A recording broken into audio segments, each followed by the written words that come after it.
Magandang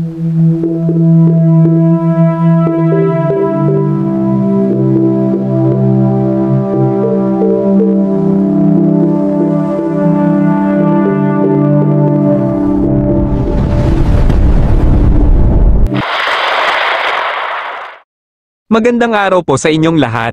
Narito na ang pinakahuling update sa lagay ng panahon at sa low pressure area na ating minomonitor ngayong Lunes, ika-15 ng Setyembre taong 2025. Base sa ating latest satellite image, ang LPA na ating minomonitor ay tuluyan ng nakatawid ng ating bansa. Gayunpaman, nagdadala pa rin ito ng maulap na papawirin at kalat-kalat na pag-ulan sa mga lugar ng Aurora, Polillo Islands, Quezon Province, Laguna, Batangas, Cavite, Metro Manila, Marinduque, Camarines Norte, Camarines Sur, Albay, Oriental Mindoro, Occidental Mindoro, at Palawan. Pinaghahanda natin ang mga lugar na ito sa biglaang malalakas na pag-ulan na maaaring idulot ng LPA dahil sa paghila nito ng hanging habagat. Makikita sa ating pinakahuling satellite image ang mga senyales ng paglakas ng hanging habagat. Dahil sa inaasahang pag-ulan, posible pa rin ang pagbaha sa mga mababang lugar at pagguho ng lupa sa mga mabundok na lugar. Kaya't maging alerto po ang lahat. Bukod dito, sa kanlurang bahagi ng ating bansa, mayroon pa tayong minomonitor na panibagong LPA na papasok sa ating PAR. Huling namata nito sa layong 1,545 kilometro silangan ng Catanduanes. Base sa Tropical Cyclone Threat Potential na inilabas ng PAGASA, sa pagitan ng ika-12 hanggang ika-18 ng Setyembre, habang papatawid ng ating bansa ang LPA na ating minomonitor, makikita naman na may kasunod ito na posibleng mabuo sa silangang bahagi ng ating bansa. Nasya natin itong namataan ngayon sa pinakahuling satellite image. Posible itong lumapit pa sa mga susunod na araw at pumasok sa ating Philippine Area of Responsibility. Pagsapit naman ng ika-19 hanggang 25 ng Setyembre, makikita sa pinakahuling track na habang palabas ng ating Philippine Area of Responsibility ang LPA na nasa kanlurang bahagi, ay siya namang paglapit sa ating kalupaan. Posible pa itong dumaan sa Hilagang Luzon o kaya'y maglandfall sa areas ng Babuyan Group of Islands, nasakop naman ito ang Hilagang Luzon at Batanes sa tinatawag nating cone of probability. Kahit hindi ito dumaan sa inyong lugar, makararanas pa rin ng malakas na epekto kung ito ay ganap na bagyo bago tumawid.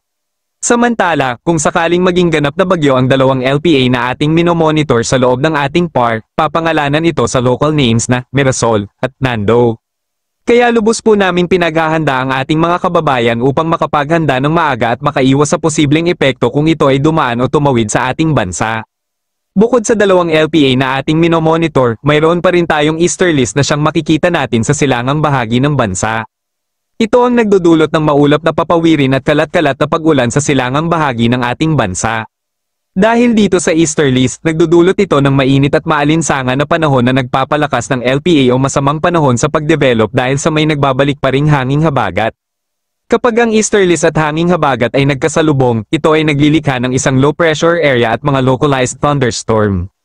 Pinapaalalahanan din natin ang ating mga kababayan na mangingisda dahil sa mga thunderstorm na umiiral.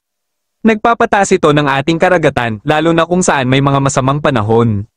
Para sa ating mga kababayan, maging alerto tayo dahil sa posibleng paglapit nitong LPA at pagpasok sa ating PAR, na magdadala nga ito ng mga malalakas na pag-ulan na maaaring magdulot ng pagbaha at pagguho ng lupa, na lubhang apektado ang ating mga kababayan na nasa mababang lugar at malapit sa ilog.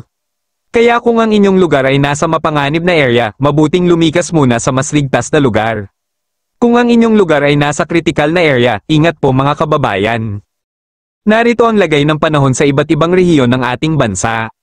Luzon. Dahil sa pinagsamang epekto ng hanging easterlies na nakakaapekto sa silangang bahagi ng Luzon at ng LPA na nasa kanlurang bahagi ng Luzon, inaasahan ng maulap na papawirin at kalat-kalat na pag-ulan ngayong umaga sa Aurora, Quezon Province, Laguna, Cavite, Metro Manila, Batangas, Bataan, Zambales, Bulacan, Camarines Norte, Camarines Sur, Marinduque, Oriental Mindoro, Occidental Mindoro, at Palawan.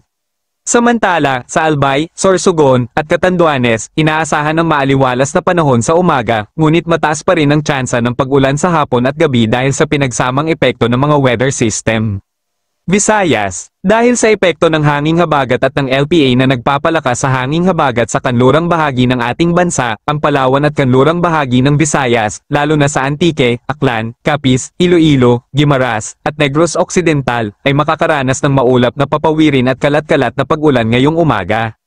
Samantala, sa Cebu, Bohol, Siquijor, Leyte, Biliran, Northern Samar, Eastern Samar, at Samar, inaasahan ang pagbuti ng panahon ngayong umaga, ngunit mayroon pa ring localized thunderstorms sa hapon at gabi.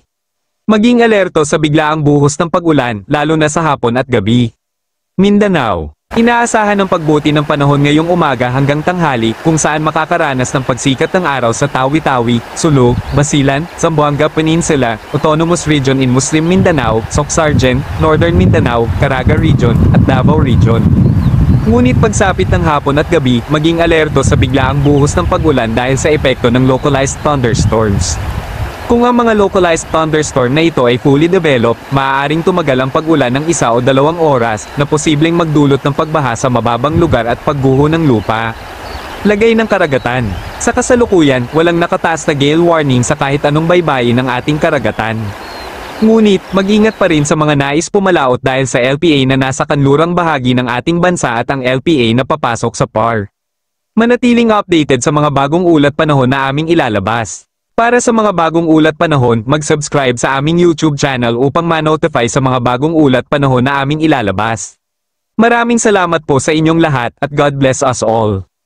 Dumako naman tayo sa ating partner para sa mga karagdagang impormasyon sa loob ng ating bansa. Base nga sa ating latest satellite animation ay nandito pa rin nga sa loob ng ating Philippine Area of Responsibility yung binabantayan nating low pressure area at huli nga yang namataan sa layong 115 kilometers north o hilaga nitong Coron, Palawan. At base nga sa ating analysis ay hindi na nga natin inaasahan na magiging isang ganap na bagyo pa to sa mga susunod na araw hanggang sa makalabas ng ating Philippine Area of Responsibility. Posible yan. Bagamat hindi ito magiging bagyo, ay ito nga yung nagdudulot na makulimlim na panahon sa may Metro Manila, maging dito sa may Ilocos Region, Cordillera, Cagayan Valley, hanggang sa may Central Luzon, kasama ang Camarines Norte, maging dito sa may Calabarzon, Mimaropa, hanggang sa may Western Visayas at Negros Island Region. Sa dami naman ng mga pag-ulan na aasahan, ay aabot nga na mula 50 hanggang 100 millimeters ang dami ng mga pag-ulan na maaaring bumuhos dito sa may Aurora, maging sa may Rizal at Quezon. At dulot pa rin nga ito nitong low pressure area. Kaya muli, patuloy nating pinag-iingat yung ating mga kababayan sa mga nabanggit na lugar dahil ngayong ganitong dami ng mga pag-ulan, maaari na agad magdulot ng mga pagbaha, lalong-lalo na sa mga syudad at maging sa lugar na malapit sa ilog at mga pagguho ng lupa at flash floods, lalong-lalo na nga sa mga bulubunduking lugar. Patuloy pa rin nga yung nararanasang mga kalat-kalat na mga pag-ulan dito sa may Metro Manila, maging dito sa may Central Luzon at ilan pang bahagi ng Bicol Region at Mimaropa. Ayan pa rin nga ay magiging epekto ng low pressure area o yung trough ng low pressure area. Samantalang, yung temperatura nga dahil kalat-kalat pa rin yung mga pag-ulan ay maaari lamang umabot ng 31 degrees Celsius. Samantalang sa nalalabing probinsya naman dito sa may Luzon, makikitaan na nga natin ang pagganda ng panahon dahil nga sa patuloy na paglayo na nitong low pressure area. Magiging mainit at maalinsangan sa umaga hanggang tanghali at pagsapit ng hapon, handyan pa rin yung tsansa ng mga localized thunderstorms. At dahil nga mainit, maaaring umabot yung temperatura hanggang 34 degrees Celsius dito sa may Tuguegarao. Sa magiging lagay naman ng panahon dito sa may Palawan at kanlurang bahagi ng Visayas, asahan din natin na patuloy pa rin yung mga kalat-kalat na mga pag-ulan at makulimlim na panahon, dala pa rin ng trough ng low pressure area at ang temperatura nga maaari lamang umabot hanggang 31 degrees Celsius dito sa may Puerto Princesa. Samantalang sa nalalabing bahagi ng Visayas, maging dito sa Mindanao, asahan na patuloy yung magandang panahon pero na lamang sa tsansa ng mga pulu-pulu din at mga panandali ang mga pag-ulan sa hapon hanggang gabi. At ang temperatura nga dahil may kainitan din, maaaring umabot ng 33 degrees Celsius dito sa may Zamboanga. Sa magiging lagay naman ng ating karagatan, wala tayong nakataas na gale warning, ngunit magiging katamtaman ang mga pag-alon dito sa may extreme northern Luzon. Kaya muli, patuloy na pag-iingat sa ating mga mangisda at maliliit na sasakyang pandagat dahil yung mga offshore thunderstorm ay maaaring magpataas na mga pag-alon. Sa magiging lagay naman ng panahon sa susunod na 3 araw, dito sa mga piling lugar sa Luzon, asahan nga natin na magiging patuloy na yung pagganda ng panahon pagsapit ng Martes hanggang Huwebes. Although meron pa rin tayong asahan ng mga pag-ulan hanggang Martes dito sa may Metro Manila. At ang temperatura, nakikitaan na nga natin ng pagtaas at maaari na ngayong umabot hanggang 32 degrees Celsius. Dito naman sa mga piling lugar o syudad sa may Visayas, nakikitaan din natin na although may mga kalat-kalat pa ng pag-ulan sa may Western Visayas, pagpatuloy pang lumayo nga itong low pressure area ay magdudulot na nga ito ng pagganda ng panahon pagsapit ng Martes hanggang Huwebes sa malaking bahagi ng Visayas. At yung temperatura din, nakikitaan na rin natin ng pagtaas at maaari na nga din niya umabot ng 32 degrees Celsius.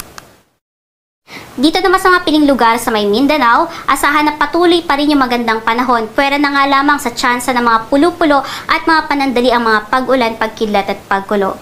At patuloy pa rin natin pinag-iingat yung ating mga kababayan dahil yung bigla ang mga pag-ulan, pagsapit ng hapon hanggang gabi dala ng localized thunderstorm ay maaari na nga yung magdulot agad ng mga pagbaha, lalong-lalo na nga sa mga syudad. Dito sa Kalakhang, Maynila, ang araw ay lulubog ng alas 5:58 ng hapon at sisikat naman alas 5:45 ng umaga.